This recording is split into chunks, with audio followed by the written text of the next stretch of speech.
OBC मधून मराठा आरक्षणाची मागणी झाली आणि त्या विरोधात एका युवा चेहऱ्यानं आवाज उठवला। तो चेहरा होता लक्ष्मण हाके यांचा।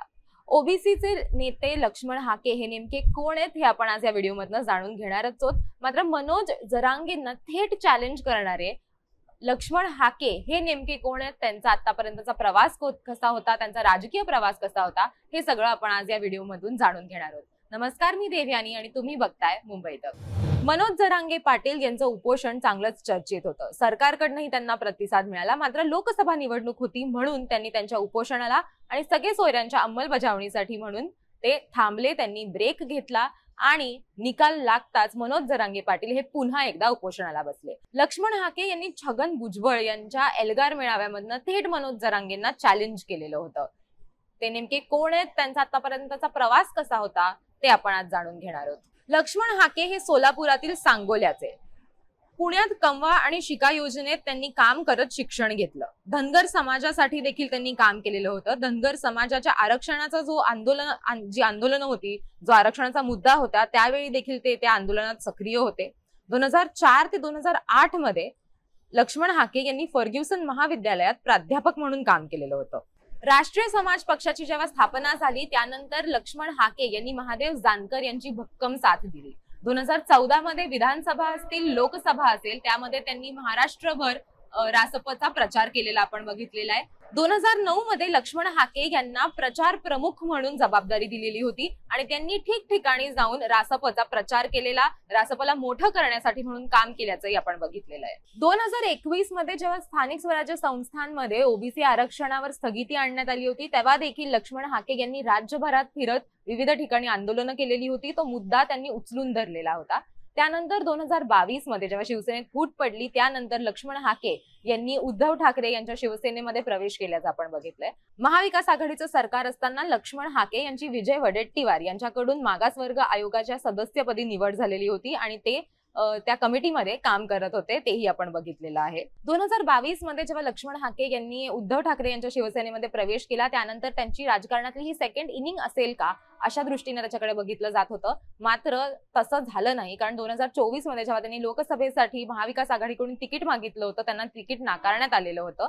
त्यानंतर त्यांनी असं ठरवलं की ते स्वतंत्रपणे इंडिपेंडेंटली निवडणूक लढवणार आहेत। ओबीसी समाज पक्षाकडनं त्यांनी माढामधून निवडणूक लढवली, मात्र त्यांचा पराभव झाला। हा झाला लक्ष्मण हाके यांचा आतापर्यंतचा प्रवास। आपण जर बघितलं तर लोकसभा निवडणूक झाल्यानंतर मनोज जरांगे पाटील यांनी सगळे सोयऱ्यांच्या अंमलबजावणीसाठी निकाल लागताच लगेच उपोषणाला बसायची तयारी दाखवली। ते उपोषणाला बसले।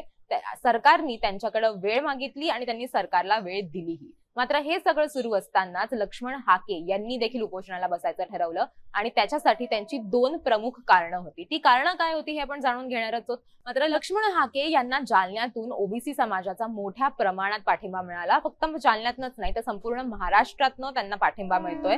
म्हणूनच त्यांनी जालन्यात अंतरवाली सराटी जवळच्या वडीगोद्री गावात उपोषणाला बसायचं ठरवलं। उपोषणाला बसण्यासाठी त्यांचे दोन प्रमुख मुद्दे आहेत, दोन महत्वाच्या त्यांच्या मागण्या आहेत आणि त्या मागण्या पूर्ण व्हाव्यात म्हणून ते उपोषणाला बसलेले आहेत। आपण जर बघितलं तर त्यांच्या उपोषणाला आता साधारण 1 आठवडा होत आलाय, पण किती लोकांनी याची दखल घेतली हे पण आपण जाणून घेणार आहोत। तर त्यांच्या मुळात दोन प्रमुख मागण्या काय होत्या, तर त्यांचं असं म्हणणं आहे की ओबीसी समाजाला मराठा आरक्षण दिल्यानंतर कसा धक्का लागणार नाही हे मला सरकारने सांगावं। जोपर्यंत मला याचं लेखी आश्वासन मिळत नाही तोपर्यंत मी माझं उपोषण मागे घेणार नाही, याच्यावरती ते ठाम आहेत। त्यांच्या दोन प्रमुख मागण्या होत्या। त्याच्यातली दुसरी महत्वाची मागणी अशी आहे की मनोज जरांगे पाटील यांनी जी सगळ्या सोयऱ्यांची अंमलबजावणीसाठी उपोषण केलेलं होतं, मनोज जरांगे पाटलांच्या या मागणीला विरोध म्हणून लक्ष्मण हाके उपोषणाला बसलेले आहेत। त्यांनी असा देखील दावा केलेला आहे की खोट्या कुणबी प्रमाणपत्रांचं वाटप होतंय आणि ते व्हायला नको। या त्यांच्या दोन प्रमुख मागण्या आहेत ज्याच्यासाठी म्हणून ते उपोषणाला बसलेले आहेत। आतापर्यंत लक्ष्मण हाके यांच्या उपोषणाची कुणी दखल घेतलीये, त्यांना कोण कोण भेटायला आलंय हे देखील आपण जाणून घेऊयात।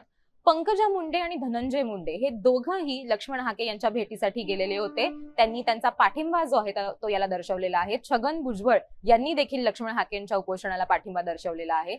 त्यानंतर आपण जर बघितलं तर राज्य सरकारचं जे शिष्टमंडळ होतं ते देखील लक्ष्मण हाके यांच्या भेटीसाठी गेलेलं होतं।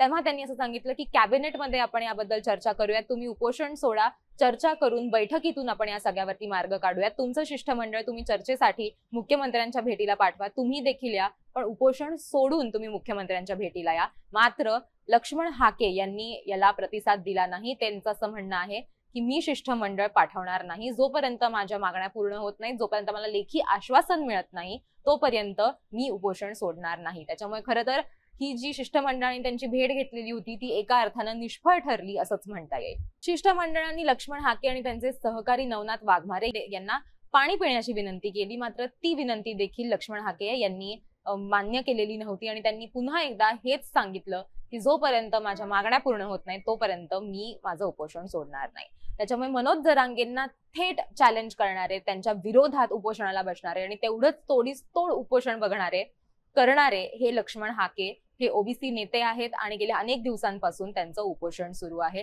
लक्ष्मण हाके यांनी नुकतीच मनोज जरांगेंवर अशी देखील टीका केली की एका बाजूला तुम्ही छगन भुजबळांवर टीका करता, त्यांना टार्गेट करता, आणि दुसरीकडे तुम्ही असं म्हणता की ओबीसी समाजातले सगळेच माझे बांधव आहेत, आम्हाला काही कळत नाही का?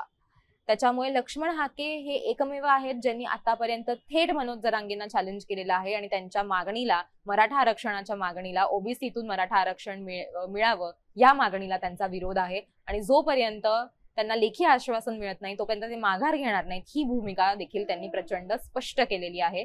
शिष्टमंडळालाही सांगितली आहे आणि माध्यमांशी बोलताना देखील त्यांनी हीच भूमिका मांडली आहे. तुम्हाला या सगळ्याबद्दल काय वाटतं? मराठा आरक्षणाचा मुद्दा असेल, ओबीसी आरक्षणाचा मुद्दा असेल, खरंच मराठा आरक्षण ओबीसीतून दिल्यानं ओबीसी समाजाला धक्का पोहोचेल का? या सगळ्याबद्दल तुमचं काय मत आहे आम्हाला कमेंट सेक्शन मध्ये नक्की सांगा.